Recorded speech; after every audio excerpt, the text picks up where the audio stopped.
জনাব এরশাদ, তৎকালীন সময়ে আপনারা উপজেলা পদ্ধতি উপজেলা সিস্টেমের বিরোধিতা করেছিলেন, আজকে সময়ের বিবর্তনে আপনি উপজেলা চেয়ারম্যান, ব্যাপারটিকে কিভাবে দেখছেন আপনি? না, উপজেলা কনসেপ্টটা হইতেছে স্থানীয় সরকার পদ্ধতি। জাতির জনক বঙ্গবন্ধু শেখ মুজিবুর রহমান আপনারা জানেন, যতক্ষণ তিনি ছিলেন এই দেশে স্থানীয় সরকারকে শক্তিশালী করার জন্য, ইংল্যান্ডের মতো, ভারতের মতো, আমেরিকার মতো করার জন্য তিনি গভর্নর সিস্টেম পর্যন্ত করেছিলেন। পরবর্তী সময়ে এই গভর্নররা জনগণের ভোটে নির্বাচিত হইত, এই ধরনের একটা পদ্ধতি থ্রো করেছিলেন। এই উপজেলা পদ্ধতি আমি মনে করি জাতির জনক বঙ্গবন্ধু মুজিবের দেওয়াই, সেই সংস্কৃতির থেকে, সেই রাজনৈতিক চিন্তাধারার থেকে এটা এসেছে। এরশাদ সাহেব সেটা দিছিলেন, উপজেলা করছিলেন, কিন্তু আমরা মনে করি যে আমি নিজে উপজেলা চেয়ারম্যান, তারপরেও আমি মনে করি যে আমার জবাবদিহিতার জায়গা থাকা উচিত। ওই সময়টা এরশাদ সাহেব যে উপজেলা করছিলেন সেই উপজেলা চেয়ারম্যানদের কোনো জবাবদিহিতার জায়গা ছিল না। এখন কি জবাবদিহিতার জায়গা আছে? হ্যাঁ, এখন আমাদের মধ্যে যে অনেক সময় শোনা যায় চেয়ারম্যান ভার্সাস বর্তমান সরকারের মধ্যে মতপার্থক্য, এই মতপার্থক্যগুলো আমরা ধীরে ধীরে ধীরে ধীরে নিরসন করতেছি। জননেত্রী শেখ হাসিনা আমাদেরকে বলেছেন, আমরা দেখা করেছি 2-3 বার, যে আমি চাই স্থানীয় সরকার স্বাধীনভাবে কাজ করুক এবং একটা শক্তিশালী স্থানীয় সরকার বাংলাদেশে। আপনারা তো টেলিভিশনে আসলে বলেন যে আপনারা স্বাধীনভাবে কাজ করছেন, বাট বাস্তবতা হচ্ছে যে আপনারা স্বাধীনভাবে কাজ করতে পারতেছেন না। আপনাদেরকে এমপি কি এই মুহূর্তে আমরা যে সম্পূর্ণ স্বাধীন, আমি এটা বলবো না। আমাদের কাজ যতটুকু দেওয়ার কথা ততটুকু এখনো দেওয়া হইতেছে না, কিন্তু অনেকগুলা কাজ আমাদের দেওয়া হয়েছে।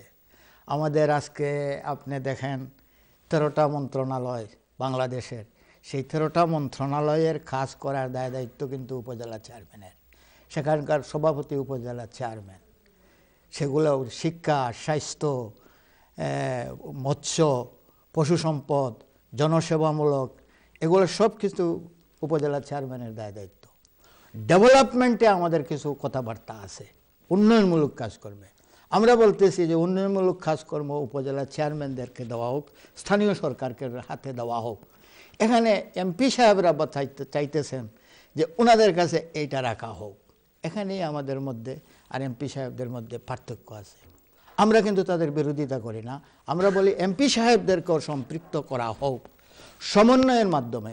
উপজেলা চেয়ারম্যান, এমপি সমন্বয়ের মাধ্যমে যাতে আমরা একটা দেশ গঠন করতে পারি, এই গরিব দেশ, এই দেশকে আমাদের গঠন করতে হবে, সবাইকে সেই দিকে মনোনিবেশ করতে হবে। থ্যাংক ইউ মায়ন ভাই। আমি আসছি আপনার কাছে, দেখি একজন কলার সম্ভবত লাইনে। হ্যালো, আসসালামু আলাইকুম কলার। আসসালামু আলাইকুম। আসসালামু আলাইকুম। ওয়ালাইকুম সালাম। কে কইরা বড় ভাই? জি, আমার নাম মিস্টার আজাদ। জি আজাদ ভাই খোকা। যে আমার দুইটা প্রশ্ন দুইজনের কাছে। আমার মনে হয় একজন আওয়ামী লীগের চেয়ারম্যান সাহেব আওয়ামী লীগ, আর আরো ভাই আপনার ডাইনে আছেন যে বিএনপি থেকে আসবেন। জি জি, দুইজনের কাছে দুইটা প্রশ্ন আমার। জি খোকা। চেয়ারম্যান সাহেবের কাছে আমার পয়লা প্রশ্ন হইল, বিয়ানীবাজার যে একজন পুলিশের কর্মকর্তা মার্ডার হয়েছিল, এই কেসের আসামি এখন কোথায় আছেন বর্তমানে? এটা আর যদি দেশে থেকে তখন তাদের ধরো হয়েছে নিয়ে দেশে যদি না তখন কোন দেশে আসুন, কিলা ফাঁসা রয়েছেন, এইটা একটা উত্তর দিবা। আর বিএনপির বাইরে কাছে কইরাম, আমি অনুরোধ করে কইরাম যে সত্য কথা হইবা, যে পার্টির উদ্দেশ্য নেয়া, পার্টির খুশি রাখবার লাগি সত্যরে মিথ্যা দিয়া তাকিয়া রাখুন নিয়ে জানো। কারণ আমরা কেউ খাই না, আমরা নিজের খাইয়া পড়ার বেকারি আমরা করতাম চাই না। আমরা দেশে যত রাজনীতিবিদ আছেন সেও একটা মানুষের সত্য কথা বলতে চায় না, সবাই চায় যে মিথ্যা কথা মারতে পার্টির লাগি একটা গৌরব করতে চায়, কিন্তু সত্য কথাটা মারতে চায় না, যে আমি মারলে আমার ম্যাডাম খুশি হইবা, আমার স্টাফ খুশি হইবা। এই জিনিসটা চাই দিয়া সত্য কথা দেশের স্বার্থে কথা মাতুক। পার্টির কোনো দোষ থাকলে ওটা দৌড়া তুলুক, অপোজিশনের কোনো দোষ থাকলে ওটা দৌড়া তুলুক, সত্য কথা যেটা ওটা মাতুক। আর যে পার্টির লাগি যে আমি জান দিলাইমু, কিন্তু পার্টি আমার জনজাফরতো না আইয়ারি, আমার মুখও দেখতো না আইয়ারি, কিচ্ছু করতো না আমার লাগে, আমি কুত্তার লাগান মরতামও নাই। Thank you caller, thank you. আপনার দুইটা প্রশ্ন, একটা হইল গিয়ে মায়ন ভাই গেছে। মায়ন ভাই একজন পুলিশ অফিসারে মারা হয়েছিল না, এটা ঠিক। বিয়ানীবাজারে এক ওসিকে মারা মানে হত্যা করা হয়েছে। এখানে দুইটা পার্টির মধ্যে গন্ডগোল ছিল, রাতে দুইটা পার্টি মুখামুখি হয়েছে, গুল্লাগুলি দুই পার্টির মধ্যে হয়েছে। সেখানে ওসি গেছে এটাকে থামাইতে, অন্ধকারের মধ্যে ওসির মধ্যে গুলি পড়ছে, ওসি মারা গেছে। এই ঘটনার কেন্দ্র করিয়া এই পর্যন্ত যাদেরকে আসামি বলা হইতেছে বা চিহ্নিত করা হইতেছে বা চিন্তা করা হইতেছে, ওদের অনেকেই এখন গ্রেপ্তার আছে, অনেকেই গ্রেপ্তার আছে। এবং ঘটনাটা মোটামুটি এখন চার্জশিট দেওয়া হয়েছে, বিচারাধীন আছে, ওটা বিচার শুরু হোক, তারপরে এটার বিচার হবে। এবং আমরাও ওসি হত্যার আসল কারণ কে হত্যাকারী তার উপযুক্ত একটা বিচার শাস্তি হোক, সেটা আমরা চাই।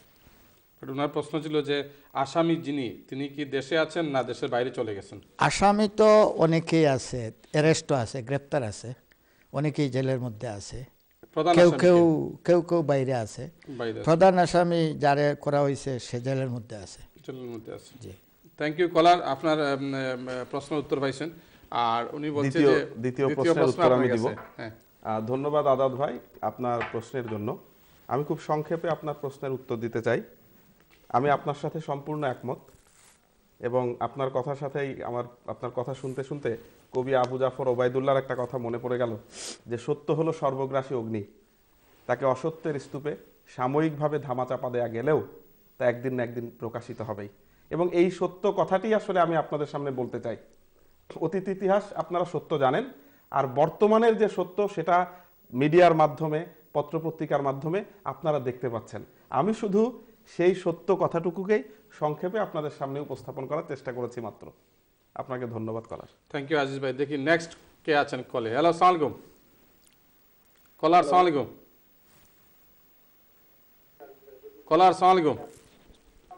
হ্যালো কলার, আপনি কি শুনতে পাচ্ছেন আমাকে? হ্যাঁ হ্যাঁ শুনতে পাচ্ছি। জি, আসসালামু আলাইকুম। কে কইরা?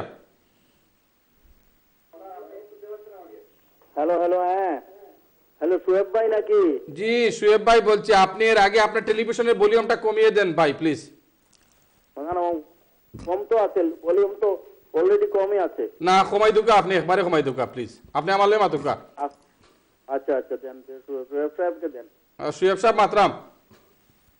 হ্যালো, আমি জি হিমাংশুদা। জি হিমাংশুদা, গান শুনাইতেনি আপনি?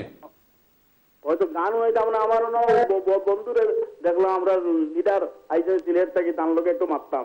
কার মায়ের ভাই লাগেনি? খোকা খোকা, আমরা গায়ক হিমাংশু গানে। জি আচ্ছা, ভেরি গুড। আমরা একসাথে আমরা লেখাপড়া করছি। জি হিমাংশুদা, খোকা। হ্যাঁ, তো আর কিটা খবর? আমি একটু সংস্কৃতি লাইনের কথা জিজ্ঞাসা। আপনার বিয়ানীবাজারের সাংস্কৃতিক অঙ্গনের খবর কি? ভালো স্কুল টুল করা হয়েছে, এখান থেকে শিল্পী বাইরে নিউজে আমরা জানতাম একটু। সাংস্কৃতিক অঙ্গনের কথা আপনি জানাই তাই হিমাংশুদারে?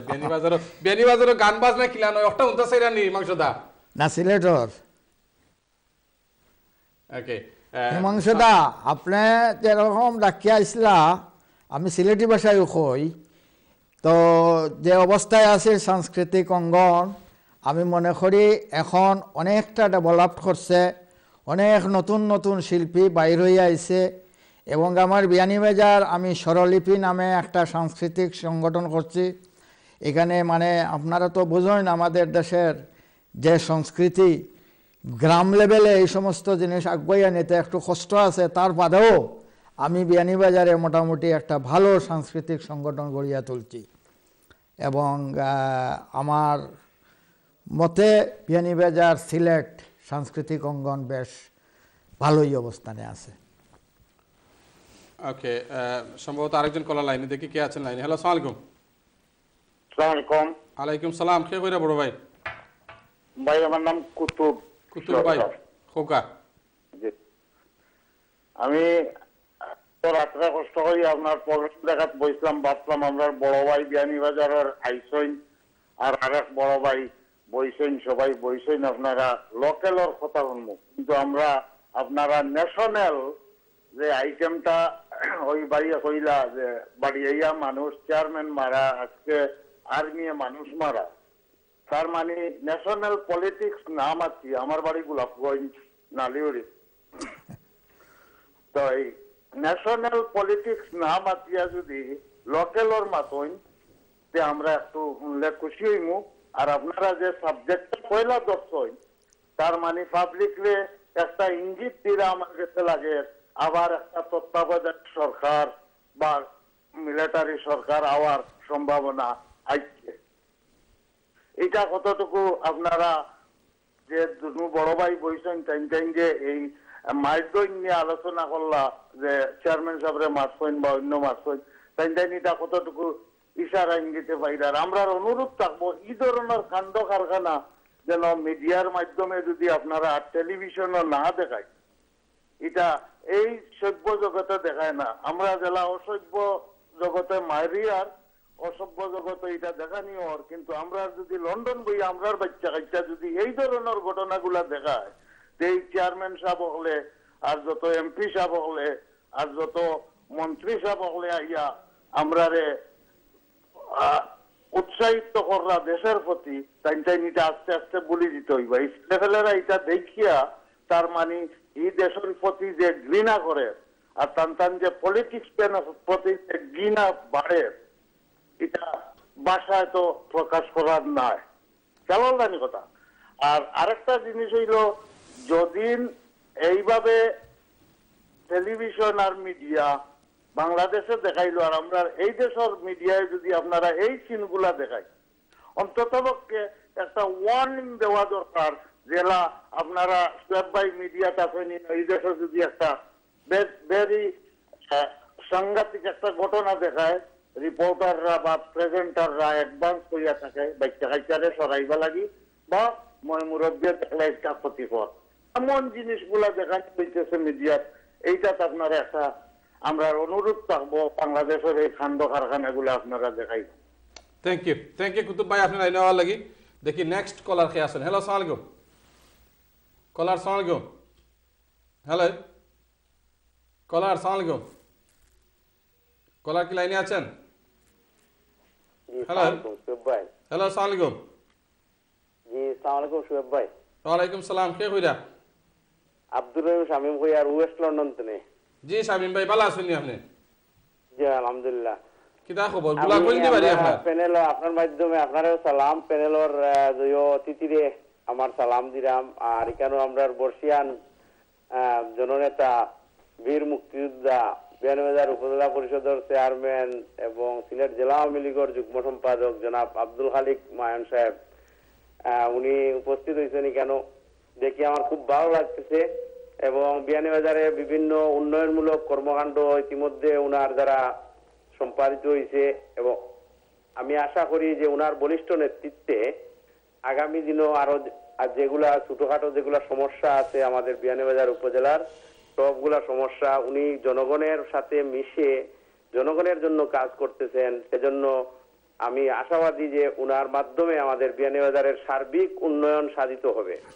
আর এখানে আরেক ভাই বিএনপির এক ভাই উনি কিছু কথা বলতেছেন, এখানে উনার কথা শুনে আমার যে একটা মিডিয়াতে বসে উনি নাটুরে আওয়ামী লীগ যুবলীগ ছাত্রলীগের দুষ্কৃতীরা যেহেতু এটা একটা ইনভেস্টিগেশনে আছে কে মারা গেছে, উনি বিচারক না, এখনো কিছুই প্রমাণিত হয় নাই কে বা কারা উনাকে হত্যা করেছে।